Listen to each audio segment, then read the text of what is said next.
Excited to do this. It's been in the books for a while, but he's a busy man.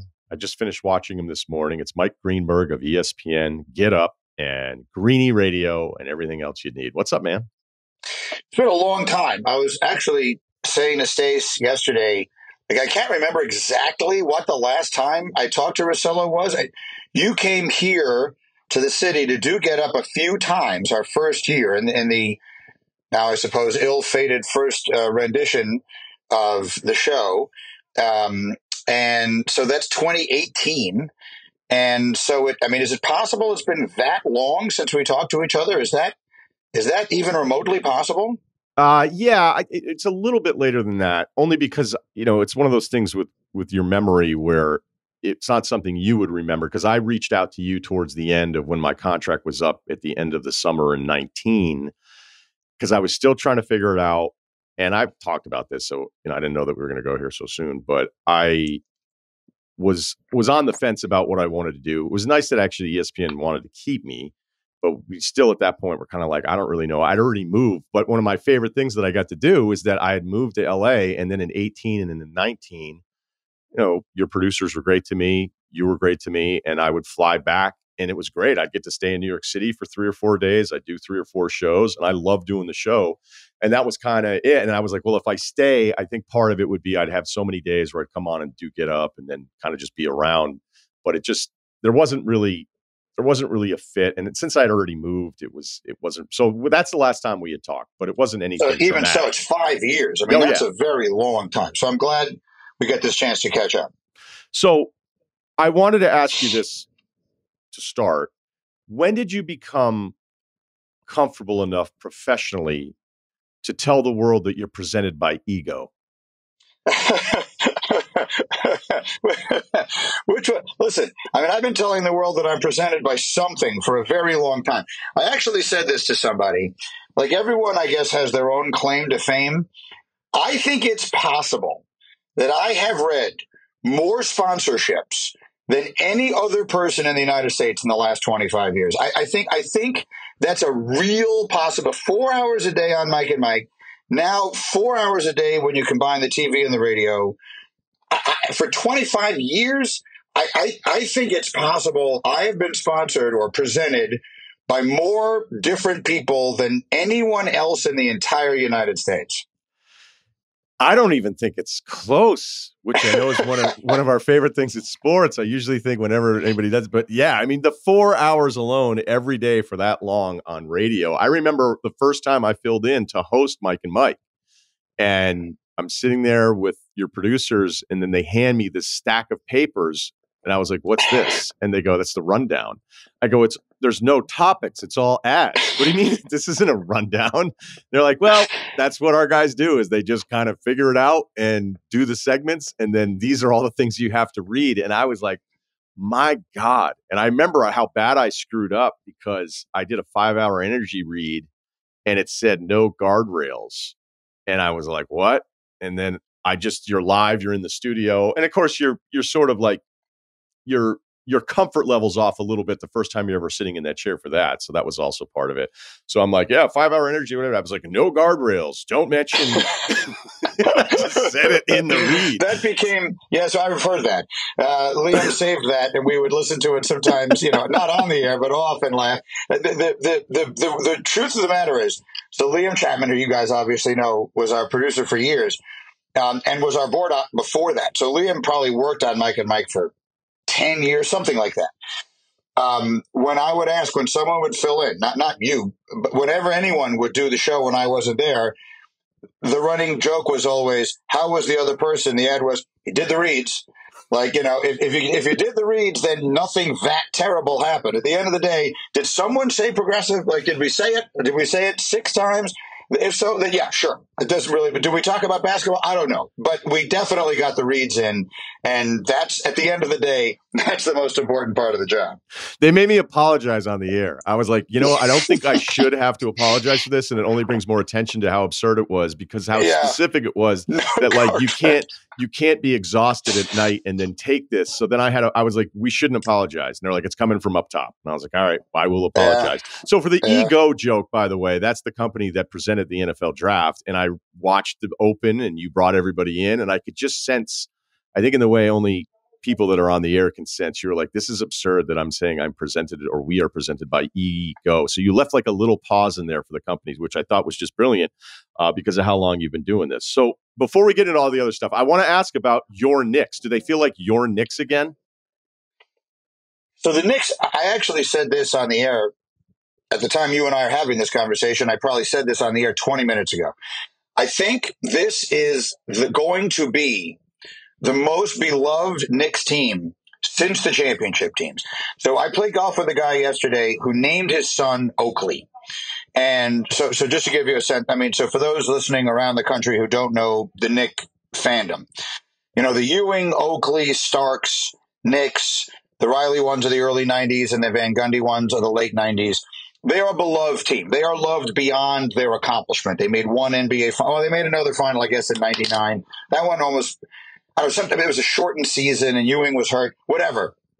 The point is that era of Knick is beloved by Knick fans as though they won titles. Like people still talk about Oak and Mason and Ewing and Starks as though, they were two-time champions like Frazier and Reed and Bradley and DeBusschere and those guys were. So they are beloved. I think that this team, and partially for reasons that have nothing to do with them, which is that there has been this dormant era. There's just been a 20-year era of just absolute dormancy of the franchise, which encompasses, by the way, my son's entire lifetime. So my son was born in 2002. He lives and dies for basketball. He played AAU basketball starting in third grade. All he cares about is basketball. That's by far his favorite sport. He grew up in the New York City area and isn't a Knick fan. Isn't it? Because there was nothing to ever latch onto. That's how bad they've been. So partly because of that, and partly because of the way they have gone about doing what they are doing, they are what the New York sports team never is, which is a legitimate underdog. They are a legit scrappy. They are young, scrappy, and hungry, as they said in Hamilton. And generally, this is a franchise that has been old, bloated, and impossible to like for such an incredibly long time. This group is punching above their weight. This group is so much better than the sum of its parts. Jalen Brunson he's made himself, I guess, a superstar and has been legendary. I mean, he's completely redefined his career. But the rest of that team, I don't know how many teams, I mean, Dante DiVincenzo and Jalen Hart are going to become stars for. As you and I are talking, we don't know what the situation is going to be with OG Anunoby. By the time people hear this, maybe we'll know that Anunoby is out for the rest of the playoffs, which I'm very concerned he's going to be. And if he is, I think there's a real chance the Knicks still don't win this series. But that said, I think this group has a chance to be remembered by fans as fondly, more fondly than any team, including the Oakley Mason teams, since, Frazier and Reed and Red Holtzman and all those teams I grew up on. Yeah, I'm with you there. And I always think it's kind of funny, like people from outside of the fan base being like, I remember when Boston was a loser city and there was a guy that I worked with that wasn't from Boston. He was like, this is a town that celebrates losers. And it was like an incredible line. He's an opinion guy and he's just dumping on it. And then, of course, Boston goes on the absurd run that they went on. But what I think people are dismissive of is like that 90s Knicks stuff mattered. It mattered. Like I feel like looking back, even though I wasn't rooting for Chicago or Miami or New York, it just, you were this non-emotional fan that was like, I can't wait to see what happens in these games. And I've never rooted for the Knicks, but I fell in love with this team in that Phillies series, just as a fan of basketball. And I don't think they'd beat Boston.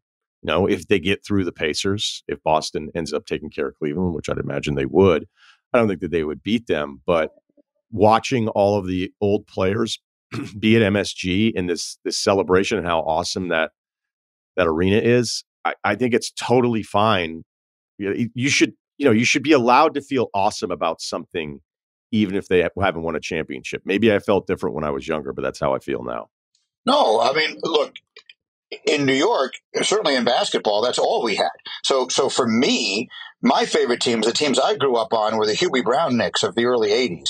So Bernard King. I mean, I was just talking about this today. I grew up in a building that didn't allow dogs. So we had hamsters. My brother and I, we named our hamster Bernard, and then when he died, we named one Patrick after the Knicks drafted Ewing the next year. So like the Hubie Brown Knicks, who are not that well remembered at this point because it's a really long time ago, and they never won anything of consequence. People still remember Bernard King, perhaps because he was so good for a 2-year stretch, and a lot of the numbers that he put up still kind of stand up today. Those will always be my favorite Knick teams, just because you feel differently about this stuff when you're a kid than you do as an adult, no matter how much you like it. But this team, that's what that was the sub. See, by the way, when exactly did I miss a meeting in Boston? Was a loser city. Like, I mean, I was born in 1967. I remember the Cowens Celtics. I remember the Bird Parrish McHale Celtics. And it's not like 4 generations went by before those 3 guys came together and won a title in the late 2000s. I know the Red Sox went 80, whatever it was, years between World Series. But once they started winning them, they never stopped. Who am I forgetting? The Patriots? Well, yeah, I guess before Parcells got there, they didn't have that much of a history. But I don't know. Unless I missed a meeting, I don't remember Boston being a loser city in sports. I may have missed that. I had started in Boston in 03, so they had the Pats title. They didn't have the Red Sox thing yet. And I was doing some like later night television. Look, it was Felger. I'll just say it was Felger. It's totally fine. He would be happy that he got credit for it. But he was just, we were talking one night, and he was like the impossible dream team of '67 that I grew up hearing about. I was born 8 years after it.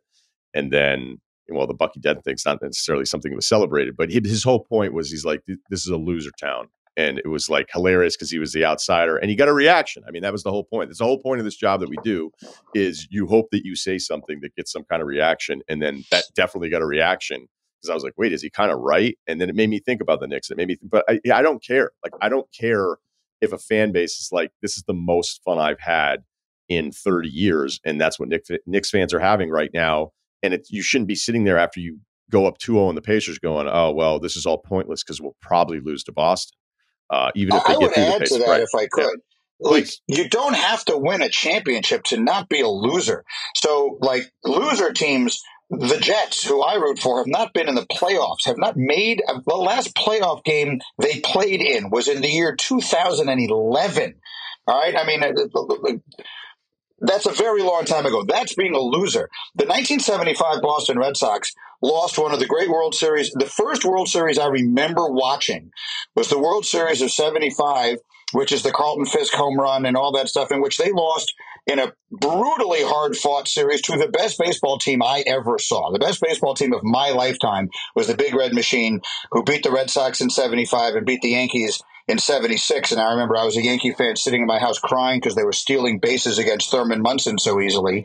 Those are my first recollections of being a baseball fan. Those teams weren't losers.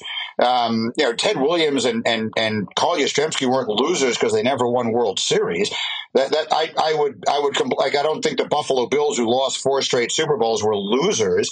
You're losers when you lose all the time. You're not, by definition, a loser just because you didn't win a championship. I understand it changes the narrative about people and the way we remember them, but I don't think back on those Red Sox teams. I'm just thinking back to my youth.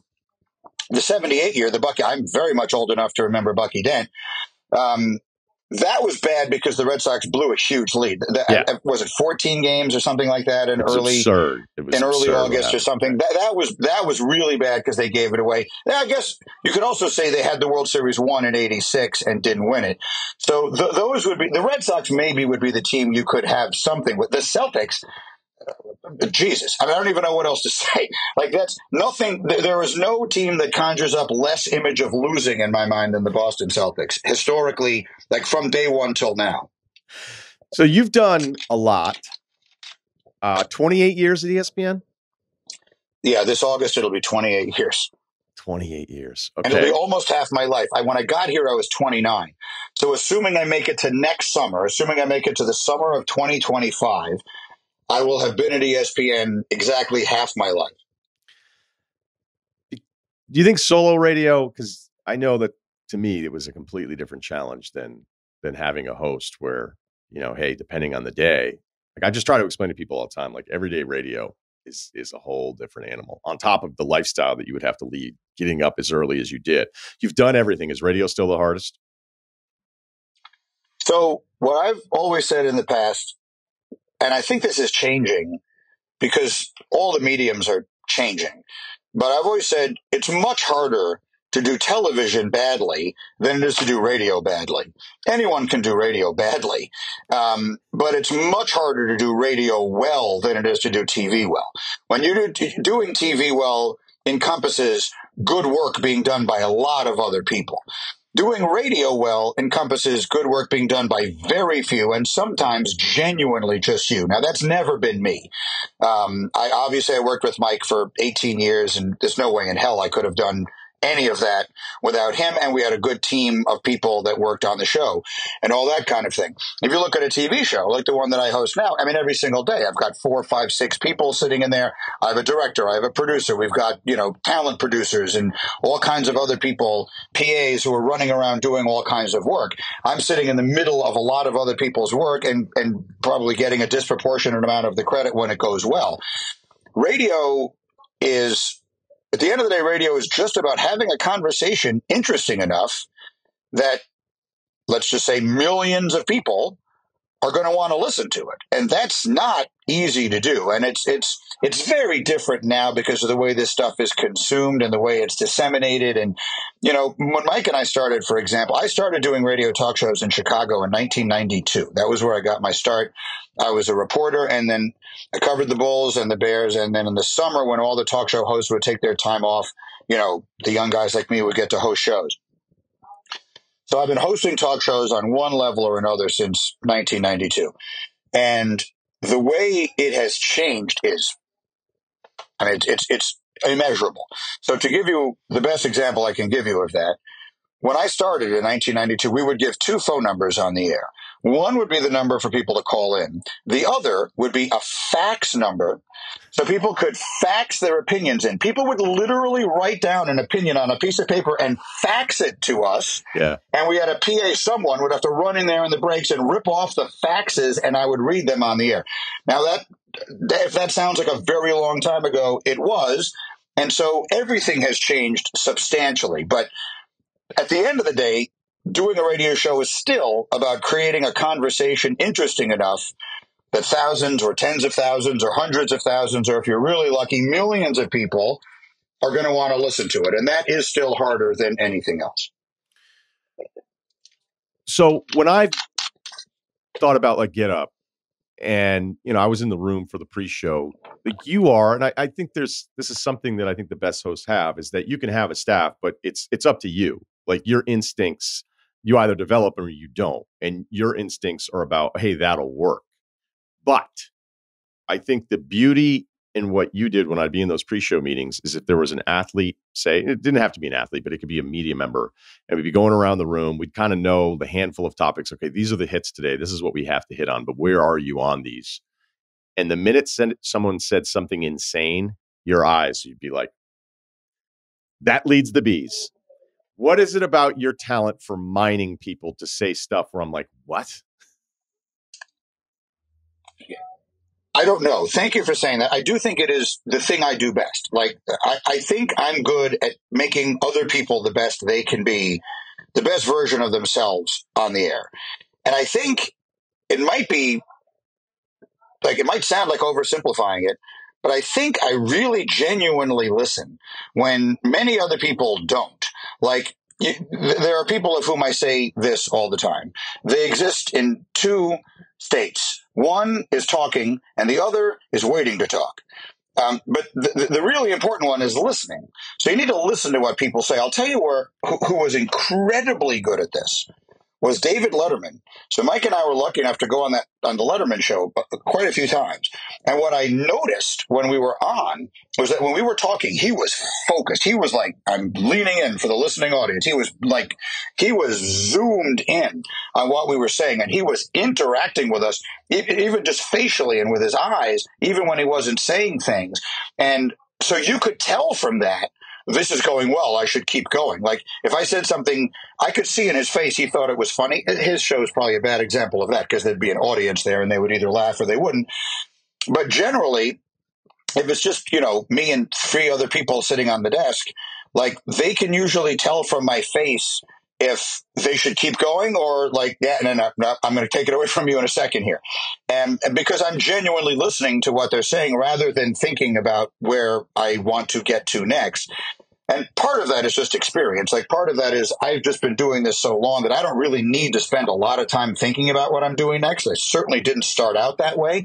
Like, if I had 6 places I need to get to in a segment, early in my career, I would have to have spent some time thinking about how I was going to get there. I've just been doing this so long now that I can kind of do that without really trying that hard. So I think I'm just listening to what people are saying, and I'm reacting in real time. And I do think that influences how they go about what the point they're trying to make. Listening ends up kind of being the toughest skill to develop as a host, which sounds crazy, but you kind of justify not listening early on because you're like, well, I'm driving and I've got all these things. And, radio, you have someone in your ear a lot less than television, but it's amazing where interviews can go if you actually listen to what the answers are. And I think in the pre-show... Can I make a point on that very quickly? Yeah. Where that's gotten really hard? So in 2020, prior to 2020, on Get Up at least, and we had been on the air at for 2 years at the time that the pandemic hit. Prior to that, 95% of the guests that we would have would be in the studio with me. So I'm having a conversation with them face to face. And if someone's talking in my ear, I can hear them in that ear, but I can still hear out of the other ear what the people around me are saying. When the pandemic hit, that became impossible to do. When the producer goes in your ear, if you just sort of think about it, I'm pointing at an AirPod right now. So through that same device, I'm hearing, so let's say I'm interviewing you and I'm interviewing Steve Cerruti and I'm interviewing Dominique Foxworth. You were 3 other 3 people who were on my show. And I'm trying to listen to what you're saying. If the producer needs to get in my ear and say something, he cuts them out entirely. I cannot physically hear what they're saying. There's no way for me to do it. They have been taken out of my ear. So that became a pretty delicate balance. It used to be that producers could get in my ear anytime they wanted, say whatever they want. I'm pretty good at like hearing that while still focusing on this. But there was a real learning curve in that of you got to be really, really, really careful with how much you get in my ear when other people are talking because I lose the ability to hear them. That has been a big adjustment. I got to ESPN in 2006 and, I was just filling in a bunch in the beginning. It was great. It was an incredible feeling. I just turned 30 and, I'd be around. I'd see you guys sometimes. I wasn't there during the day very much in the beginning. I was more of the weekend guy. But then I remember you got Duel, right? Duel, I think, was 2007. The game show? The game show. Yeah. And I think about kind of like different moments in my career where it's like, okay, I want all of these things. And I wonder, with your taste of that, like at that point in your life, were you thinking, okay, well, look, this sports thing is cool, but I'm just a good host. I mean, look, you're an incredibly talented guy at television. You were born to be on television and drive and host and all the stuff that you've done. It makes sense.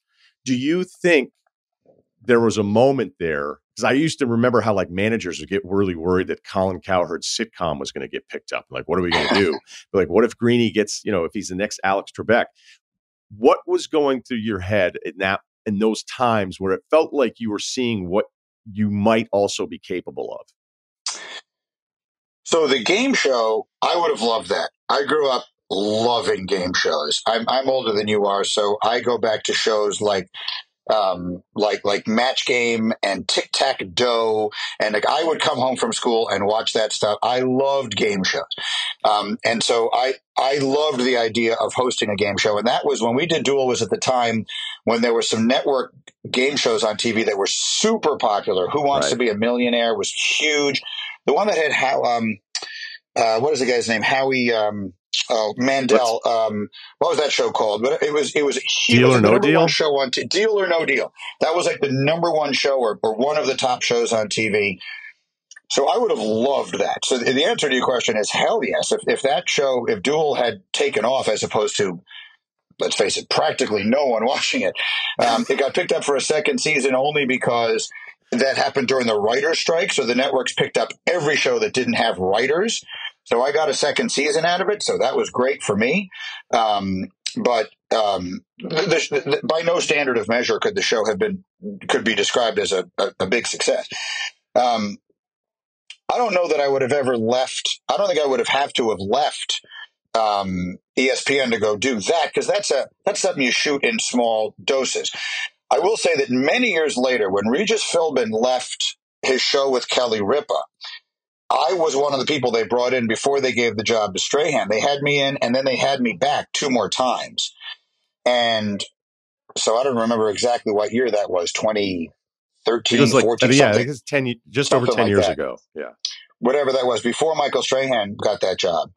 And I did at that point think, if they offer me this, do I go do that? Like, would I leave ESPN? Because that's something I couldn't have continued to do. Certainly couldn't have continued to do Mike and Mike and do that, because they do that. That show is called live because it's actually shot live at 9 o'clock in the morning in New York. So I obviously couldn't be in Bristol, Connecticut from 6 to 10 a.m. live on the radio. So that's when I would have to have made a decision.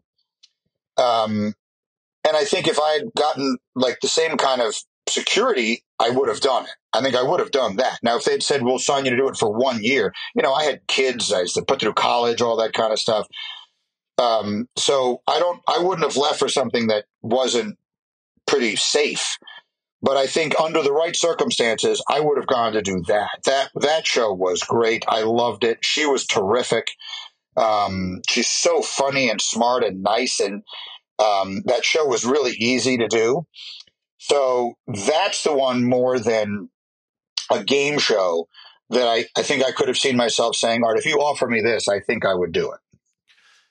The reason I ask is I think all of us could agree that there's a lot of lessons, and it has nothing, it's not specific to our careers, but it's just in life, like these things that you want so badly. And then when you don't get them, you can look back and go, thank God I didn't get the thing I wanted that bad. And it sounds like, there was a time where if the opportunity presented itself, you would have pivoted. But we're coming up on 30 years at ESPN. Is it different now for you? Do you look at outside opportunities differently than maybe you did 10 years ago?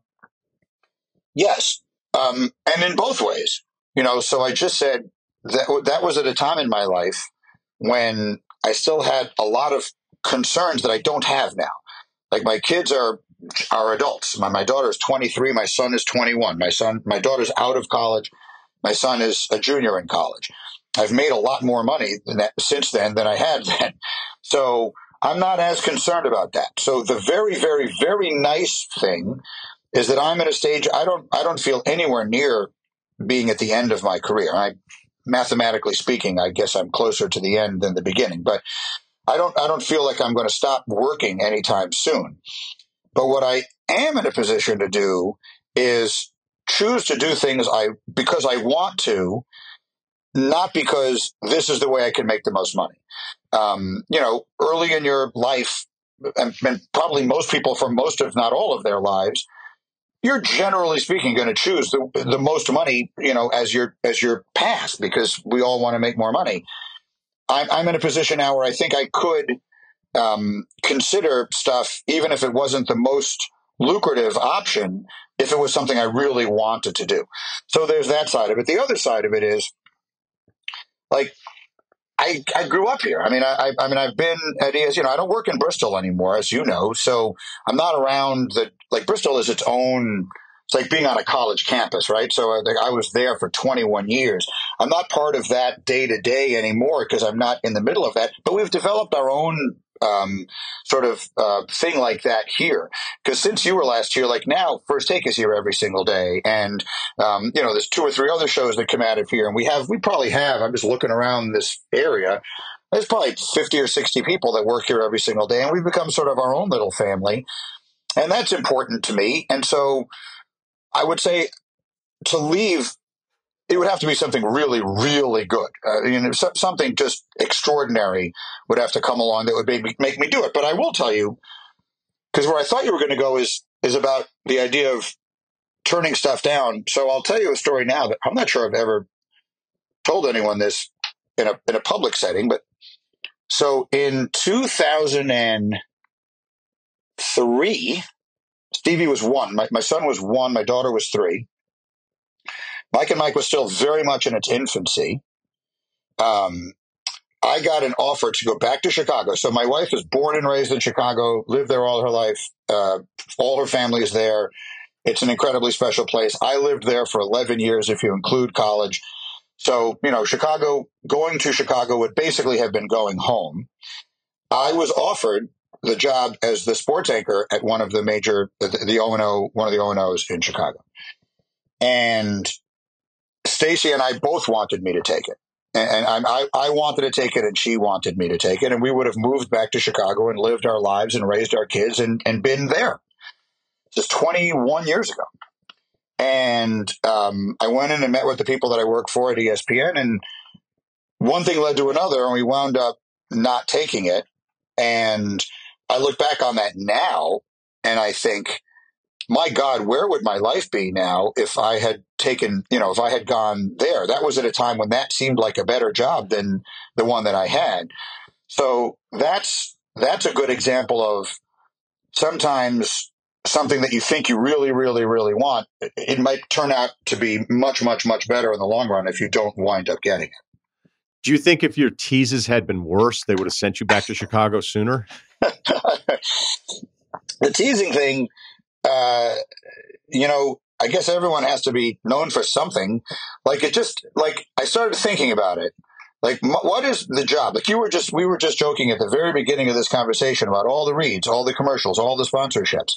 Well, that's what we're doing. So a show is not a frivolous exercise. A show is a business, right? We are running a business here. The business is selling advertising. The job is making people listen to the ads. The job is making people listen through the break. I'm going to go to a break. We're going to be gone for 3 or 4 or 5 minutes. And my job is to make you want to listen, make you want badly enough to keep listening. And in this day and age, again, everything has changed because people are consuming it all so differently. But back in the day when you were just in your car, in traffic, listening to Mike and Mike in the morning, I got to make you so interested in what we're going to do next that you're not going to change the station during these commercials to go listen to Howard Stern or music or any of the other millions of things that were on in those days. That's the job. And when I thought of it that way, that's when I started trying to make teases as compelling as I possibly could. It just made sense. It used to drive me crazy. I'd be in a meeting with other managers, and they'd be like, your teases just aren't good. You need to listen to Greeny. You need to listen to Greeny. I'm like, he's really good. I'm like, but I'm not as good at him. And then I remember one time it was somebody in management that I was at least a good enough relationship with. I was like, do you guys ever care what I say in the 8 minutes in between bringing everybody back in the fucking tease? Do you care about any of those 8 minutes? And I swear there was one manager there, which I did not say this to, where I think he would have been like, not really. Just hammer me with that tease. We do have a tease for you a little bit later. So just for that, let me just say, go ahead. At the end of the day, and people have criticized me, and people take this the wrong way. It's more important that people are listening than it is what you say. You know what I mean? So you can say a lot of really cool stuff, but if no one's listening, so if you have a really good segment, okay, and then you go to a break and everyone changes the station, and then you come back and you have the most compelling freaking takes of your life. The Celtics are going to lose, and here's why, and all that stuff. But if no one's listening anymore because they all turned the dial during the commercial break, then it really doesn't matter. So that's why it kind of makes sense to say that teasing, that making people feel like they need to keep listening is every bit as important as the things you otherwise say. Yeah, I can't say that you're wrong, but then I listen to Cowherd. His teases are terrible. He hasn't been good at them for decades. He's probably one of the worst formatic hosts nationally going, and for him, it hasn't mattered. You know what I mean? So this is I my know that he own. was always that way. Like, look, he is who he is now, right? So Right. now he can get away because people are going to listen to him regardless.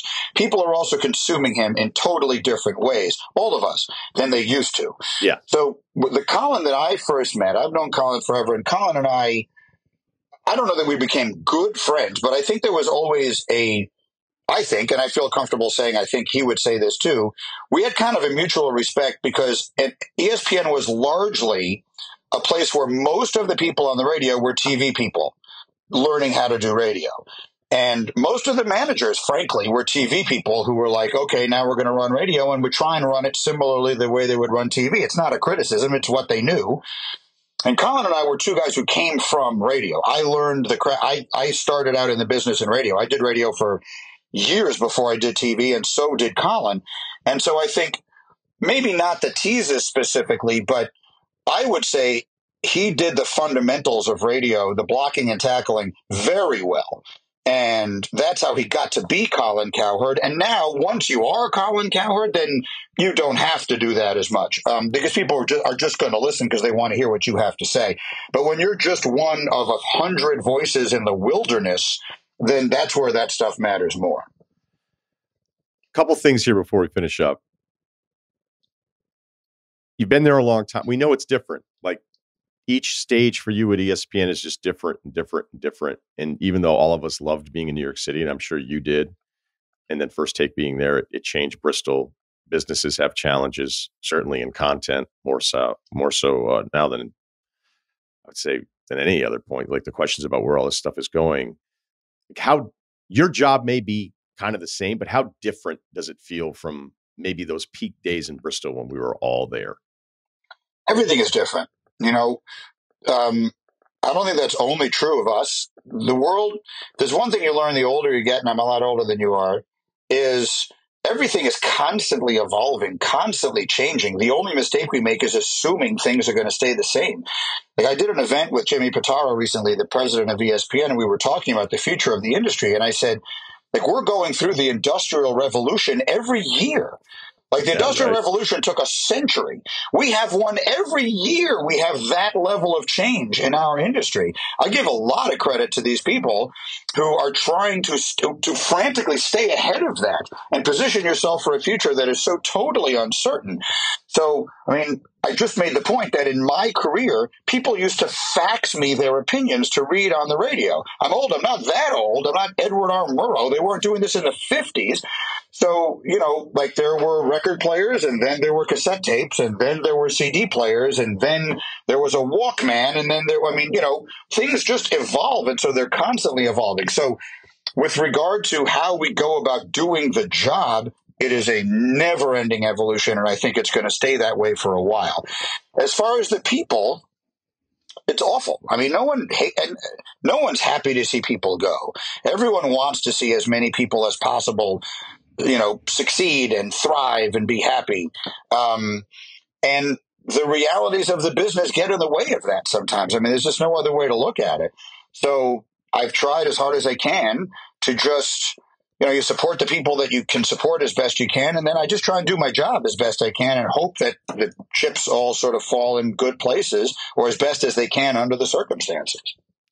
I still have a couple things in my notes to get to. Where were you on the McAfee Norby dust up as it was happening?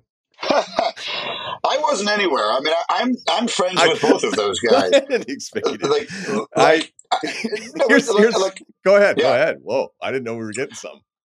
Well, no, I mean, McAfee first came to ESPN on my show. I don't know if you know that, but McAfee, I saw Pat McAfee at the NFL draft when I was there in Nashville, and at the draft in 2019, which is when he came out there and did his thing.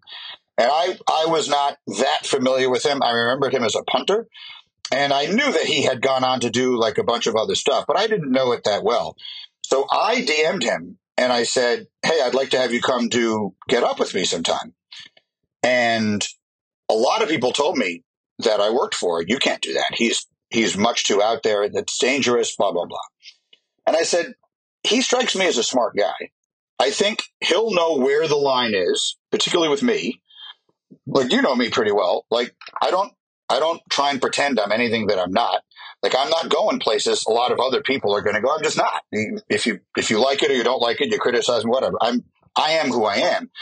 And I think he knew me well enough to know, like, I won't go past this line. And he never did. And the next thing I knew, he was on all these ESPN shows because he's freaking great.